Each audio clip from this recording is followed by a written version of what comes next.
नमस्कार दोस्तों, कैसे हैं आप। स्टडी एंड क्रैक में आपका स्वागत है। दोस्तों, पिछली वीडियो में हमने बात कर ली थी कि गोरखा रूल कैसे स्थापित हुआ हमारे कुमाऊं और गढ़वाल में। हमारे कुमाऊं में महेंद्र चंद चंद्रवंश के आखिरी राजा ये किलपुरी का युद्ध हार गए अंततः गोरखाओं से, और इन्होंने अपना राज्य गंवा दिया कुमाऊं का। और इसी प्रकार गढ़वाल में 1804 में खुड़बड़ा के युद्ध में प्रद्युमन शाह वीरगति को प्राप्त हुए, और इसी के साथ गढ़वाल में भी परमार वंश का अंत हो गया। इतनी टाइमलाइन हम पढ़ चुके हैं। अब आगे इन लीडर्स ने जो अपॉइंट हुए यहाँ सुब्बा कहलाते थे, इनने क्या काम किया, क्या रिफॉर्म्स लाए, ये सब पढ़ेंगे इस वीडियो में। चलिए स्टार्ट करते हैं। देखिए, उत्तराखंड हिस्ट्री या कोर्स चल रहा है। गोरखा रूल आज का टॉपिक है।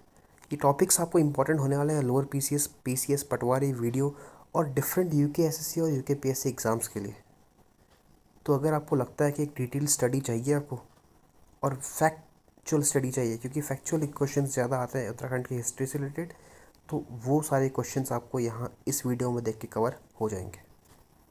तो चलिए स्टार्ट करते हैं। देखिए, गोरखा शासन का पूरा हम पढ़ चुके हैं। हम कहाँ तक पढ़ चुके हैं बताते हैं। कल पिछली वीडियो हमने पढ़ लिया था गोरखा की सैन्य व्यवस्था के बारे में, ठीक है।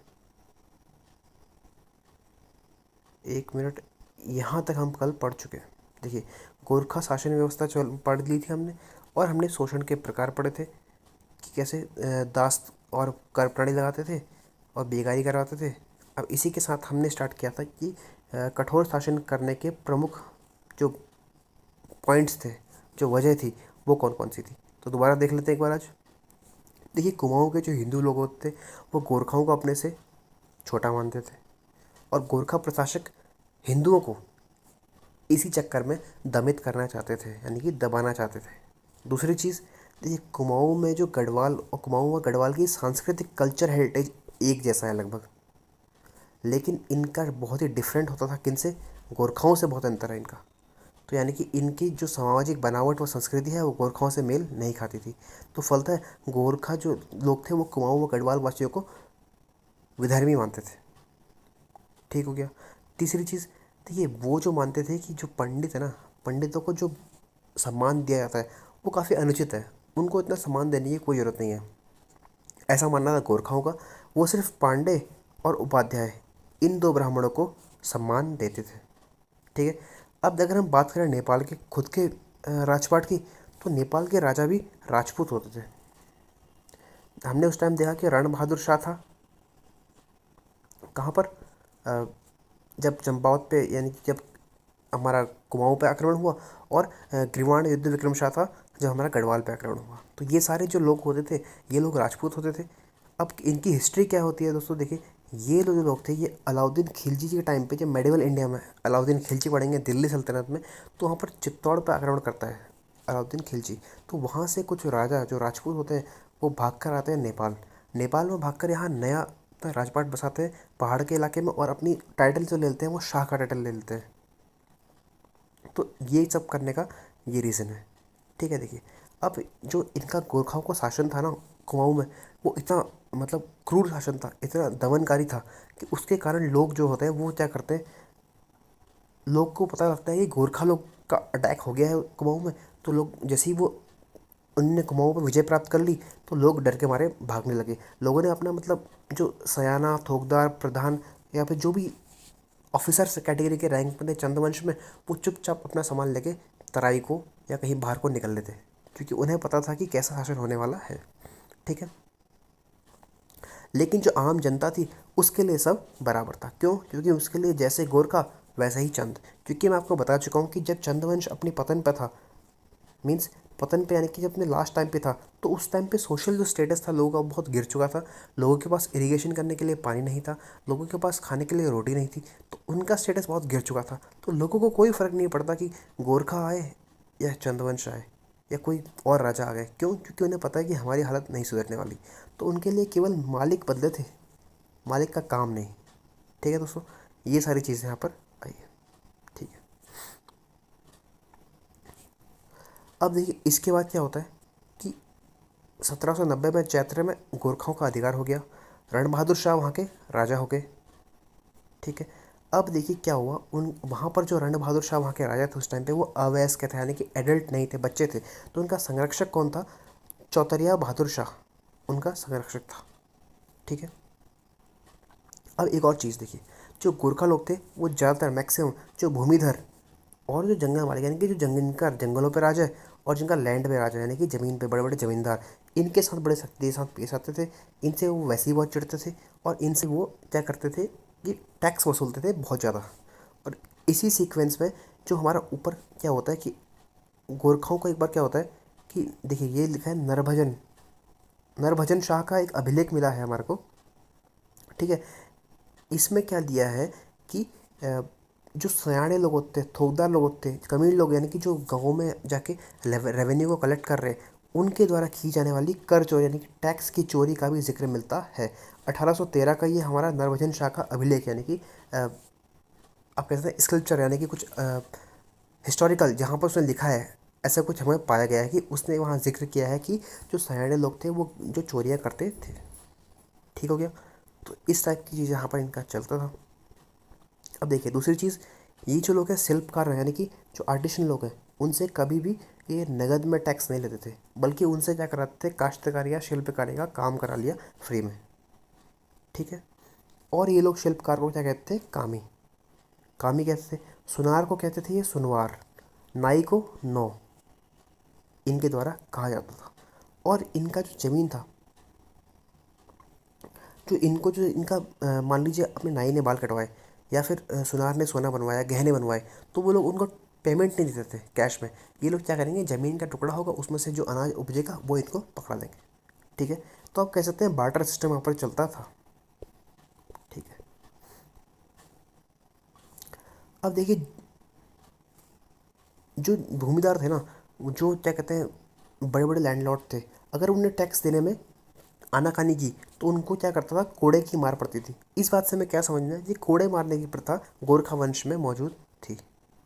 इस चीज़ से, इस कहानी से हमको ये नहीं समझना है कि वो क्या करते थे क्या नहीं करते। ये आपको क्वेश्चन आ गया कि कोड़े मारने की प्रथा गढ़वाल में, सॉरी कुमाऊँ में या गढ़वाल में गोरखाओं के अंदर थी, तो आपका आंसर होगा हाँ।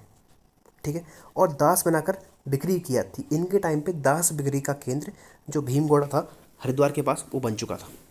ठीक है। यानी कि दास बिक्री बढ़ चुकी थी। ठीक हो गया। दूसरी चीज़, अल्मोड़ा को आप जानते होंगे, अल्मोड़ा को कहते हैं ताम्र नगरी। ये क्वेश्चन इंपॉर्टेंट है। ताम्र नगरी किसको कहते हैं? अल्मोड़ा को कहते हैं। ठीक है। देखिए तांबे और सोने के जो बर्तन होते थे वो अल्मोड़ा में काफ़ी प्रचुर, यानी कि बहुत ज़्यादा मात्रा में पाए जाते थे। तो ले और गोरखाओं को तांबे से बहुत प्यार था। तांबा इनका गोरखाओं का प्रिय वस्तु है। अगर क्वेश्चन आए कि गोरखाओं की सबसे प्रिय वस्तु क्या है, और ऑप्शन में तांबा है, तो उससे प्रिय कोई नहीं है, तांबा ही करेक्ट आंसर है। ठीक है। तो इन लोगों ने क्या किया, सारा तांबा बर्तन सोने के उठाकर सीधे नेपाल पहुंचा दी। ये सारी चीज़ें इनके टाइम पे, सामाजिकता इन लोगों की ऐसे हमने पढ़ी। ठीक है। इसके बाद पढ़ते हैं न्याय प्रणाली। न्याय प्रणाली में क्या होता है दोस्तों, कि इनके टाइम पे कोई भी सुव्यवस्थित, यानी कि वो ऐसा कोई जस्टिस सिस्टम नहीं था इनके यहाँ कि बहुत ही वेल एजुकेटेड लोग हैं या फिर कोई 10 लोग सुन के बात कर रहे हैं। एक नॉर्मल जो हमारा पुराना टाइम चलते आ रहा है, और कुछ नया अपनी चीज़ें जोड़ दी इन्होंने, तो वो सब चीज़ें चल रही थी। देखिए सुब्बा, आपको बताया था सबसे बड़ा होता है नायब सुब्बा, उसके बाद सेना कमांडर तथा फौजदार, ये चार लोग क्या करते थे, न्याय करते थे। ठीक है। अब क्या करेंगे ये, देखिए अल्मोड़ा में एक न्याय अदालत खोली थी इन्होंने। अल्मोड़ा में न्याय अदालत खोली थी जिसका जज जो था वो विचारी कहलाता था। विचारी यानी कि आप कह सकते हैं विचार करने वाला कोई विद्वान, वो विचार करके आपको जवाब दे देगा। तो आपको ये याद रखना है कि अल्मोड़ा में जो न्याय पंचायत इनने खोली थी, न्यायालय जो खोला था, उसके न्यायाधीश को क्या कहा जाता था, उसे कहा जाता था विचारी। ठीक है। अब देखिए सुब्बा जो थे, सुब्बा जो मेन रहते थे, वो ज़्यादातर बाहर की लड़ाई यानी कि नए राज्य को जीतने में व्यस्त रहते थे। अब इसके साथ साथ क्या हुआ कि जो तो न्याय की जो जिम्मेदारी होती है, अब जैसे मान लीजिए टॉप मोस्ट लीडर क्या है, बाहर लड़ाइयों में व्यस्त है, तो उसके नीचे के जो अधिकारी होंगे सेकंड लाइन के, ये लोगों की जिम्मेदारी है कि क्या कहते हैं, इनको क्या कर न्याय मिले लोगों को। तो इनको क्या कहते थे हम, विचार कहते थे। ये सारी चीज़ें आपको याद रखनी है। देखिए अब क्या होता था, देखिए छोटे मोटे जो मामले होते थे वो तो गाँव में निपट गए। जो मामला नहीं निपट पाया उसके लिए क्या करना है, देखिए उसके लिए करना है कि वादी और प्रतिवादी, यानी कि जो विक्टिम है और जो वो है, यानी कि जिसने काम काम किया है उल्टा काम, तो दोनों जाएंगे अदालत में कसम खाने के लिए। जैसे आज के टाइम पे हम भगवत गीता या कुरान रखते हैं, उस टाइम पे क्या करते थे, कसम खाने के लिए वो महाभारत का एक भाग है हरिवंश। ये जो हरिवंश है इनका, ये इसको ये महाभारत के इक्विवेलेंट मानते हैं। तो हरिवंश जो ग्रंथ था इसके वो उसको सर पे रखते थे, फिर कसम खाते थे ताकि कोई झूठ ना बोले। ठीक है, अब देखिए इनका जो न्याय सिस्टम था वो बहुत ही अलग था। जैसे कि आपने हरिवंश सर पर रख दिया, अब आपको क्या पता कि कोई झूठ बोला नहीं बोल रहा, तो इसके लिए इनकी टेस्टिंग कैसे होती थी देखिए। अब देखिए इसका क्या होता था कि अगर मान लीजिए कोई सबूत नहीं मिले, किसी के खिलाफ कोई सबूत नहीं मिले, तो इनके पास एक दिव्य नाम की प्रथा होती थी जिसमें इनकी अग्नि परीक्षा होती थी। और दिव्य नाम के जो बहुत दिव्य या दीप नाम के जो बहुत सारी प्रथाएं हैं वो आपको मैं बताता हूँ। देखिए मेजर जो है, पहला है गोला दीप, यानी कि हाथ में गर्म लोहे का रॉड रखेंगे और आपको बोलेंगे कि कुछ कदम चल के दिखाओ। कुछ कदम आप चले, अगर आपका हाथ जल गया तो आप दोषी, नहीं जला तो आप बच गए। अब देखिए ऑब्वियस सी बात है, कोई गर्म लोहे का रॉड रखेगा तो हाथ जलेगा जलेगा। तो इसी घटना में क्या हुआ कि जो गुरु राम राय मंदिर है देहरादून में, वहाँ के जो महंत हैं उनको भी किसी बात पर फंसा दिया गया और उनसे बोला गया कि उनको गोला दीप की प्रथा करवाई गई। अब उनके हाथ जल गए तो उन पर हैवी टैक्सेशन यानी कि जुर्माना भरा गया। ये ठीक हो गया। दूसरी चीज़ होती कढ़ाई दीप। कढ़ाई दीप में मतलब कहने का मतलब कि उबलते हुए तेल में एक पहले एक कढ़ाई रखेंगे, उसमें उबलता हुआ तेल डालेंगे, उसमें आपको हाथ डालेंगे। अगर हाथ जल गया तो आप दोषी हैं, नहीं जला तो आप क्या है, निर्दोष है। ऑब्वियस सी बात है, जलना है ही। तीसरा तराजू का दीप, दैट मीन्स तराजू के दीप में आपको क्या करेंगे, ये तोलेंगे। पहले दिन पत्थरों में तोलते थे, उन पत्थरों को साइड रख देंगे, रखे रहेंगे उनको, और अगले दिन फिर आपको तोलेंगे। अगर आपका वेट बढ़ गया तो आप निर्दोष, और नहीं बढ़ा तो आप दोषी। ये सारी इनकी अनोखी जो प्रथाएं थी वो क्या करते हैं, ये यूज़ करते थे। देखिए इसी में बात मैंने कहा था कि दून के राम मंदिर में जो महंत थे उनको भी कढ़ाई दीप का हमारा सामना करना पड़ा था। ठीक है, अब देखिए व्यवस्था, व्यवसाय व उत्तराधिकारी के मामले में। अब देखिए क्या होगा, व्यवसाय में मान लीजिए कोई सेटलमेंट है, जैसे आज तो हमने कोई क्रिमिनल केस हो गए, ठीक है, या चोरी का केस हो गया, तो वो तो दीप प्रथा से होगा। लेकिन अगर कोई व्यवसाय यानी कि सेटलमेंट का केस है, दैट मीन्स कि आपकी कोई अर्निंग से केस है, मनी रिलेटेड है, और उत्तराधिकारी के मामले हैं, तो क्या होगा, कागज़ के दो टुकड़ों में दोनों के नाम लिख दिए जाएंगे, एक वादी का एक प्रतिवादी का, और न्याय के देवता यानी कि गोलू देवता के मंदिर में, जिसे हम थान कहते हैं ना पहाड़ी में, थान पर ले जाकर जो हम पुरोहित होगा उसको दो पर्चियाँ देंगे, उनमें से जो पर्ची पहले उठाएगा वो जीत गया। ठीक है, मतलब आप देख रहे हो कि बच्चे वाला नहीं होता, जब हम बचपन में गेम खेलते हैं कि ऐसा ये मैं पहले उठाऊंगा तू पहले उठाएगा, तो ये सारा सिस्टम इनका चलता था। अब इसके बाद देखिए कुछ अन्य दीप। तीर का दीप, तालाब में सिर डुबाएंगे, ठीक हो गया। दूसरा बोकटी हरिया का दीप, दैट मीन्स कि दोनों पक्षों को पानी में डुबा दिया जाएगा, जो तैर के वापस आ जाएगा वो जीत जाएगा, जो डूब के मर जाएगा वो हार जाएगा केस। तो ये कुछ अजीब सी इनकी फिलॉसफीज थी जिनको ये मानते थे। दूसरी चीज़ काली हल्दी दीप, यानी कि काली हल्दी जो जहरीली होती है उसे उसकी जड़ को आपको खिला देंगे, अगर आप बच गए तो आप निर्दोष हैं, मर गए तो आप दोषी हैं। ठीक है, उसके बाद घात का दीप। देखिए घात जो कॉन्सेप्ट है वो मतलब एक तरीके से माइथोलॉजिकल कॉन्सेप्ट भी आप कह सकते हैं, लेकिन हमारे पहाड़ों में आज भी इसका यूज़ होता है। देखिए विवादित जो वस्तु होती है, या रुपया होता है या मिट्टी की मूर्ति होती है, मूर्ति के ठीक सामने, मूर्ति के सामने मंदिर में ये सामने चीज़ को रख दिया, और अपने को निर्दोष साबित करने वाले व्यक्ति को उस विवादित वस्तु को उठाना पड़ेगा, और 6 महीने का उसके पास टाइम होता था। अगर उस 6 महीने के अंदर उसके साथ कोई ऐसी घटना हो गई, अप्रिय घटना हो गई, तो यानी कि वो दोषी था, और अगर नहीं हुई तो यानी कि निर्दोष था। ये सिस्टम हमें लगता है कि आज भी हमारे पहाड़ों में ये सिस्टम बहुत चलता है। ठीक है, अब देखिए दंड के विधान। देखिए पहली चीज़, राजकोष में वृद्धि के लिए हमारा यूज़ होता है दंड का विधान। किसी भी आप एंशियंट हिस्ट्री में आप देख लेंगे, हिस्ट्री में आप किसी भी राजा को देख लेंगे, तो दंड जो लगाते थे लोगों को, फाइन जो लगाते थे, उसका एक ही उद्देश्य होता था कि हमारे टैक्स जो रेवेन्यू है वो बढ़े। ठीक है, इस तो इन्होंने किस किस प्रकार के टैक्सेस लगाए या फिर दंड के रूप में टैक्सेस लगाए। देखिए स्त्रियों को छत पर चढ़ाना मना था, क्यों? क्योंकि इनको जो कुमाऊं और गढ़वाल के लोग थे वो व्यभिचारी मानते थे। तो अपनी इमेज को सुधारने के लिए इन्होंने क्या किया कि औरतों का छत में जाना मना करवा दिया, ताकि लोगों को ये संदेश जाए कि नहीं, ये लोग व्यभिचारी नहीं होते। तो अब देखिए, जो औरत छत में जाएगी उसको 1 रुपये का टैक्स देना पड़ता था और ये दंडनीय अपराध होता था। देशद्रोह में देखिए सीधे सजाए मौत। और दंड जो होता था वो हमारे हिंदू मैथोलॉजी के सबसे ओल्डेस्ट जो है, क्या कहते हैं, लॉ बुक आप कह सकते हैं, मनुस्मृति के अनुसार होता था। ठीक है। मृत्युदंड में जैसे देखिए फांसियाँ जो थी वो चंद्रवंश के टाइम से दी जा रही है, लेकिन चंद्रवंश के टाइम से जो फांसियाँ हैं बहुत कम थी। इन्होंने क्या किया, फांसी के बाद ये क्या करते थे, शरीर के टुकड़े टुकड़े कर देते थे। आपको बताया मैंने कि ये बहुत ही निर्दयी टाइप के लोग होते थे। उसके बाद आत्मदाह करने, यानी कि कुछ ने आत्महत्या कर ली, तो उसकी जो करीबी रिश्तेदार हैं या किसी बच्चे ने आत्महत्या कर लिया, उसके माता पिता जो भी हैं उनके परिवार में, उन सबको आपको फाइन भरना पड़ेगा। अब ये चीज़ें यहाँ पर हो चुकी थी। ठीक है। अब देखिए गोरखा जो सेना थी, गोरखा सेना में जो गोरखा की सेना की बात करें तो गोरखा लोग जो होते हैं वो हिंदू प्लस मंगोल का मिश्रण होते हैं। और इनका प्रमुख जो हथियार होता है वो क्या होता है, खुखरी होते हैं। इनके यहाँ जो कार्यरत सैनिक होते हैं, दैट मीन्स जो वर्किंग सैनिक है अभी प्रेजेंट टाइम पे, वो कहेंगे जागरिया या फिर जागचा। और जो 2 वर्षों के बाद जो सेवा मुक्त, यानी कि जो रिटायर्ड ऑफिसर होके, उनको हम कहते हैं ढकरिया या ढाकचा। ये आपको याद रखना है। अगर आपसे क्वेश्चन पूछे जागरिया किसे कहते थे, तो जो कार्यरत सैनिक होते थे गोरखा शासन में उन्हें जागरिया, और जो रिटायर्ड हो गए हैं उन्हें ढाकरिया। ठीक हो गया। अब देखिए बात करते हैं गोरखा शासन, जो सुब्बा यहाँ पर अपॉइंट होते हैं। तो कुमाऊँ की बात कर रहे हैं, कुमाऊँ में सबसे पहला जो अपना अपॉइंट हुआ वो हुआ जोगा मल्ल। ठीक है। जोगा मल्ल का टाइम पीरियड 1791 1792। देखिए इनके टाइम पे क्या हुआ कि जोगा मल्ल ने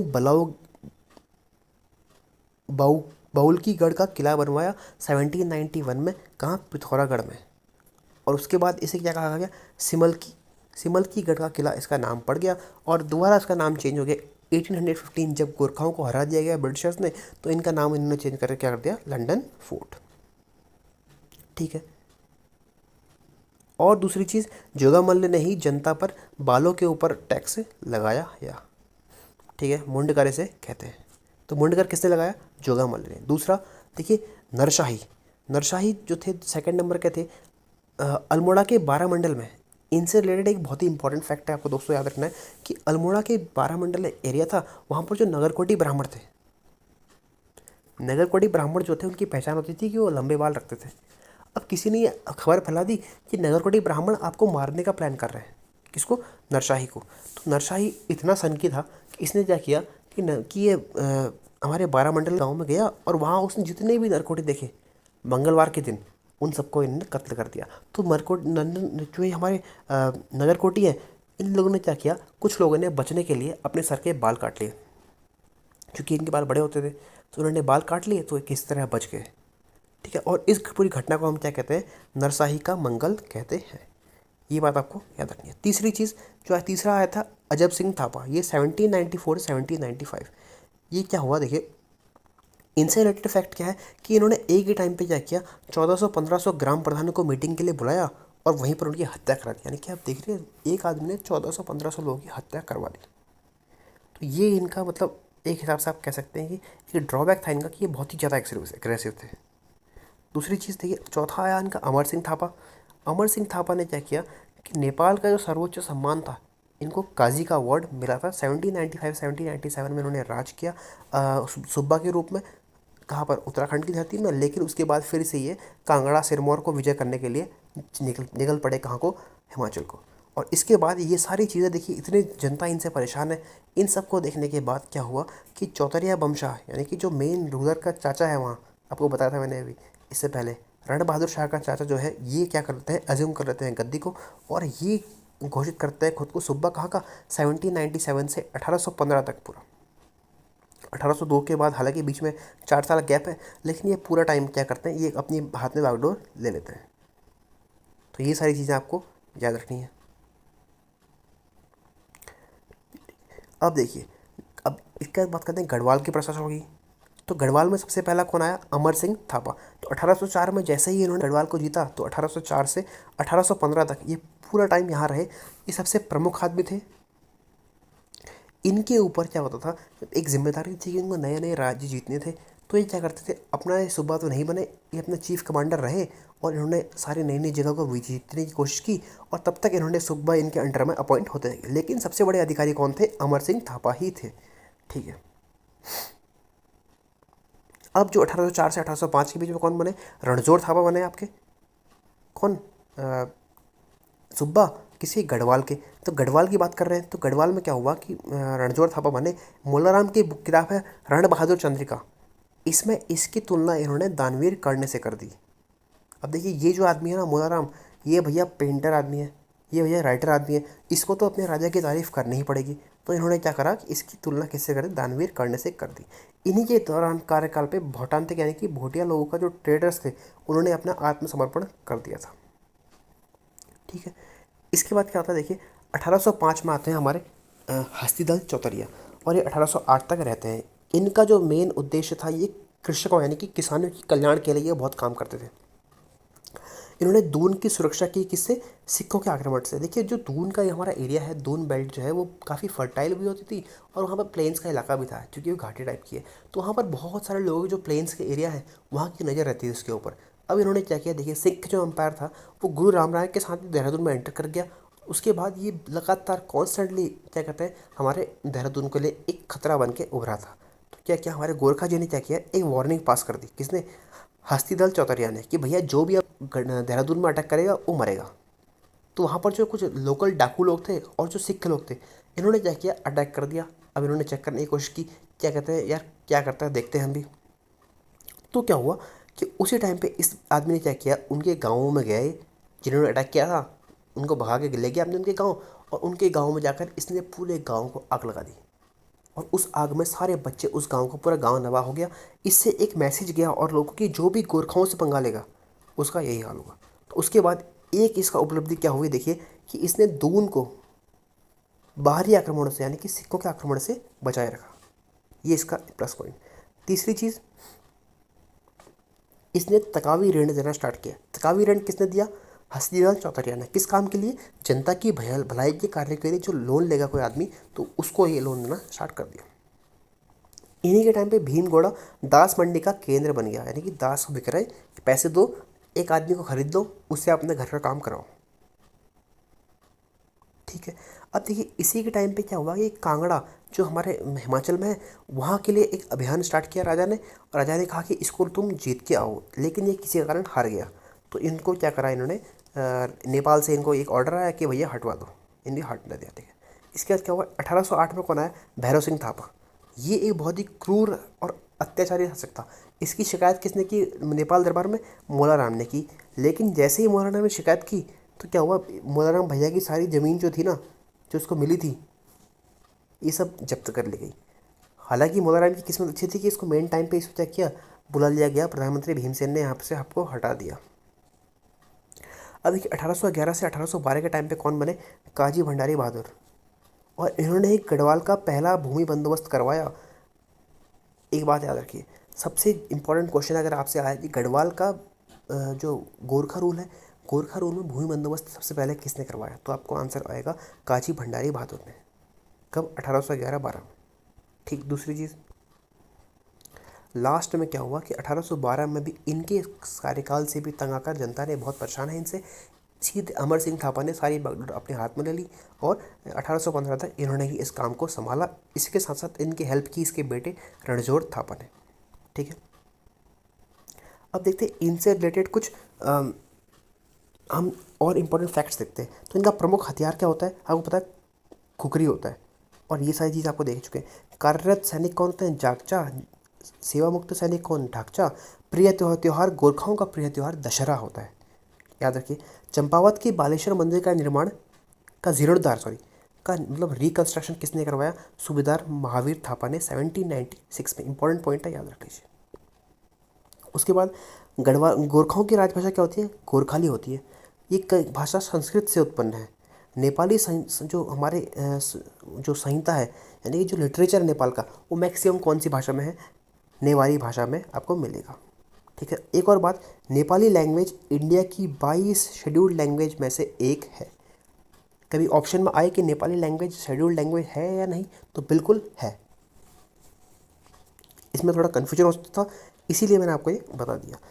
और इसी के साथ गंगोत्री जो धाम है, इसका जीर्णोद्धार किसने कराया? अमर सिंह थापा ने करवाया। ये बात आपको याद रखनी है।